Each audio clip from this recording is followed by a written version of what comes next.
ఈ ఏడాది సైనిక్ స్కూల్ పరీక్ష రాసిన తెలంగాణ విద్యార్థులకు అన్యాయం చేస్తూ పరీక్ష అనంతరం తెలంగాణ విద్యార్థులు నాన్ లోకల్స్గా పరిగణించబడతారని ఉమ్మడి ఆంధ్రప్రదేశ్లో ఏర్పాటైన సైనిక్ స్కూల్ అధికారులు ప్రకటన చేయడం అన్యాయమని విద్యార్థుల తల్లిదండ్రులు ఆవేదన వ్యక్తం చేశారు. సమాజగూడ ప్రెస్ క్లబ్లో తెలంగాణ సైనిక పాఠశాల parents association, national defence academy అధ్యక్షులు కృష్ణారెడ్డి పోచయ్య సాగర్లతో కలిసి తల్లిదండ్రులు విలేకరుల సమావేశం నిర్వహించారు. ये न्यूज़ को पेश करते हैं हैदराबाद होम अप्लायंसेस। స్పెషల్ గా మీకు అందరికి ప్రెస్ సోదరులందరికీ మీరు నాలుగో పిల్లర్ కనుక మీరు మంచి చేయాలన్నా చెడు చేయాలన్నా మీ చేతిలో ఉంది.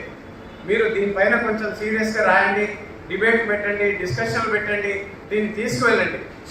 తెలంగాణ మూమెంట్ కంటే ఎక్కువ తీసుకెళ్ళాలి. తెలంగాణ తెచ్చుకున్నందుకు మనము బాగుపడాలా, ఇలా ఈ డైరెక్షన్లో వెళ్ళాలా, ఏ గమనంలో వెళ్ళాలి. మనం ఇవ్వాలి, రేపు పిల్లలకి స్కాలర్షిప్ స్టేట్ గవర్నమెంట్ ఇవ్వాలి, కొంతమంది స్టాఫ్కి స్టేట్ గవర్నమెంట్ కన్సిడర్ చేయాలి, ఇన్ఫ్రాస్ట్రక్చర్ క్రియేట్ 100 ఎకరాలు ఇచ్చి ఒక బిల్డింగ్ కట్టి గవర్నమెంట్కి అప్పచెప్పాలి. 100 ఎకరాలు. ఇంకొకటి మీకు చెప్తాను, మన స్కూల్స్లో అండి, మీరు ఇక్కడ పక్కకి నారాయణో లేకపోతే చైతన్యనో వెళ్తే ఒక బిల్డింగ్ మాత్రమే ఉంటుంది కదా. ఇక్కడ సైనిక్ స్కూల్లో ఏముంటాయో మీకు చెప్తాను. ఒక 4 basketball grounds, 4 football grounds, 4 hockey grounds, ఒక స్విమ్మింగ్ పూల్, ఒక ఆడిటోరియం. ఓకే, సో అట్లాగే horse riding, dairy farm, what not. అంటే రేపటి భావి భారత పౌరులను తయారు చేసేది సైనిక్ స్కూల్. అందుకే ఈ తపన. వీళ్ళందరూ ఎక్కడో ఆదిలాబాద్ నుండి, మంచిర్యాల నుండి, ఇటు గద్వాల్ నుండి, ఇటు నల్గొండ, ఖమ్మం, అక్కడి నుంచి పేరెంట్స్ వచ్చి హైదరాబాద్లో కోచింగ్ పంపించి వీళ్ళని సైనిక్ స్కూల్ పంపించాలనే ఒక ఖచ్చితమైనటువంటి దృఢ విశ్వాసాన్ని ఏదైతే ఉందో దాన్ని ముందుకు తీసుకెళ్లాల్సినటువంటి బాధ్యత ఈరోజు గవర్నమెంట్ ఉంది.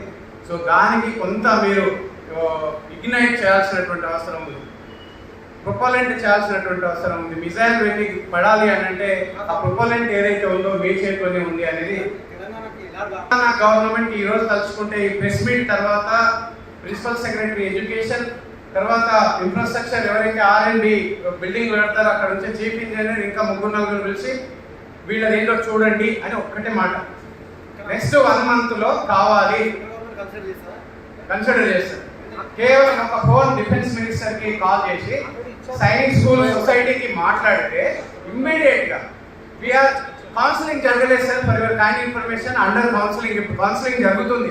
సో మా పిల్లలని మేము we are going to establish Sainik school. మీరు చుట్టుపక్కల కూడా మనకి ఒక 67% వేకెన్సీస్ వస్తాయి. మిగతా ఇతర అన్ని ఫిల్లింగ్స్ ఉంటాయి కనుక దాని ప్రకారంగా మన వేకెన్సీస్ మాకు ఉండాలి. We are going to establish Sainik school అని ఒక సిగ్నల్ సెంట్రల్కి ఇవ్వాలి. మీన్ వైల్ ఇక్కడ ప్రాసెస్ స్టార్ట్ చేయాలి. సైనిక్ సొసైటీకి, మినిస్టర్ ఆఫ్ డిఫెన్స్కి, డిప్యుటేషన్కి మాకు ప్రిన్సిపల్ కావాలి, హెడ్ మాస్టర్ కావాలి. ఒక్క ఆఫీసర్ వస్తే చాలండి. ఒక్క ఆఫీసర్, ఇనిషియల్లీ ఒక ఆఫీసర్. మనం 6th క్లాస్తో స్టార్ట్ చేయాలి. వచ్చేసారి వీళ్ళు 7th వెళ్తారు, మన కొత్త పిల్లలు 6th వస్తారు. So over a period of time 5 సంవత్సరాలకి NDAకి ఎంట్రీ అవుతారు 12th క్లాస్కి. సో ఆ విధంగా 12th తర్వాత మన పిల్లల్ని ఆఫీసర్గా చూసేటటువంటి అవకాశం ఉంది. So thank you so very much. And మీరు దీన్ని వెరీ పాజిటివ్గా ముందుకు తీసుకెళ్తారని కోరుకుంటూ అండ్ ఓపెన్ మీకు ఏదైనా క్వశ్చన్స్, క్లారిఫికేషన్స్ ఉంటే ఏదైనా అడగొచ్చండి ప్లీజ్. సో ఆ వేకెన్సీ ఇక్కడ ఏం రిజర్వేషన్ లేదు, స్టేట్ నుండి ఇంత అనేది. ఎవరికి ఆఫీసర్ అనే క్వాలిటీస్ ఉంటాయో, ఎవరు లీడర్ అంటే ఏమీ లేదండి. మన పిల్లలకి సైనిక్ స్కూల్స్, సైనిక్ డైరెక్షన్, ఇది గేట్వే ఆఫ్ NDA అంటారు, నేషనల్ డిఫెన్స్ అకాడమీ.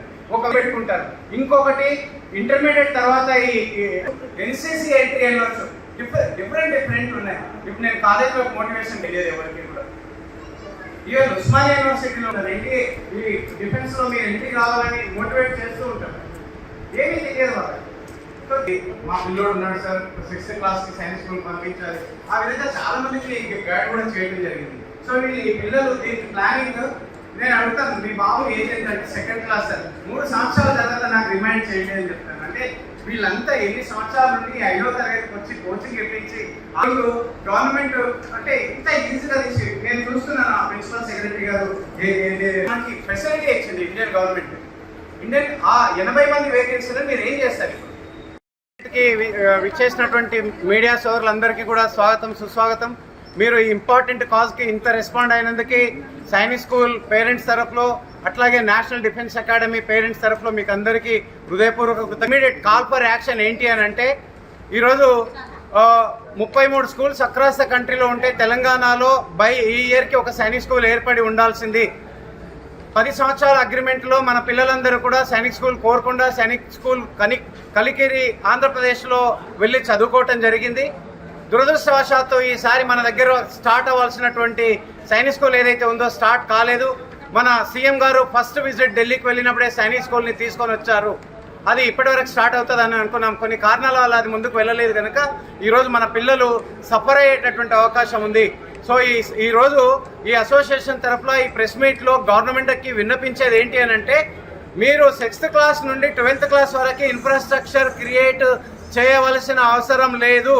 ఒక ఎగ్జిస్టింగ్ ఇన్ఫ్రాస్ట్రక్చర్ని తీసుకొని 6th క్లాసు మినిమం రిక్వైర్మెంట్ ఏదైతే ఉందో అది తీసుకొని over a period of time infrastructure create చేసి ఈరోజు ఈ పిల్లలు ఎవరైతే మనకి అంటే ఈ కౌన్సిలింగ్లో తెలంగాణ సైనిక్ స్కూల్కి ఎలిజిబుల్ అవుతున్నారో వాళ్ళ లైఫ్ని ముందుకు తీసుకువెళ్లాల్సినటువంటి అవసరం ఉంది.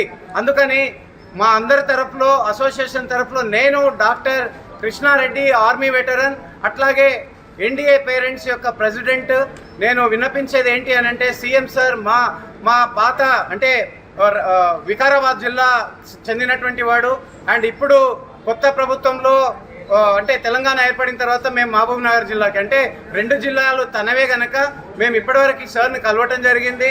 తెలంగాణ కోడంగల్లో కానీ లేదా అనంతగిరిలో కానీ ఎక్కడైనా ఒక స్కూల్ పెట్టాల్సిందిగా మేము రిక్వెస్ట్ కూడా చేయటం జరిగింది. సీఎంఓకు మెయిల్స్ కూడా చేయటం జరిగింది. మన సోదరులందరూ కూడా నిన్న మొన్న ప్రజావాణికి వెళ్ళి విన్నపించడం జరిగింది.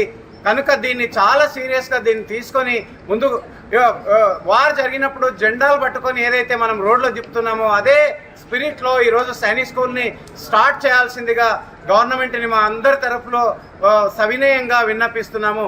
ఇది పొలిటికల్ ఇష్యూ కాదు. ఈ పొలిటికల్కి అతీతంగా రేవంత్ రెడ్డి గారు సీఎం మీకు ఆ కమిట్మెంట్ ఉంది, మీకు ఆ ప్యాషన్ ఉంది. Young India schools, sports schools, skill development ఇవన్నీ కూడా ఎన్నో చేస్తున్నారు కనుక దానిలో ఇది మీకు చిన్న భాగం మాత్రమే కనుక మీరు పర్సనల్గా తీసుకొని దీన్ని ముందుకు తీసుకెళ్తే మీరు రానున్న రోజుల్లో హీరోగా నిలబడతారు. ఇదే మేము అనుకుంటున్నాము.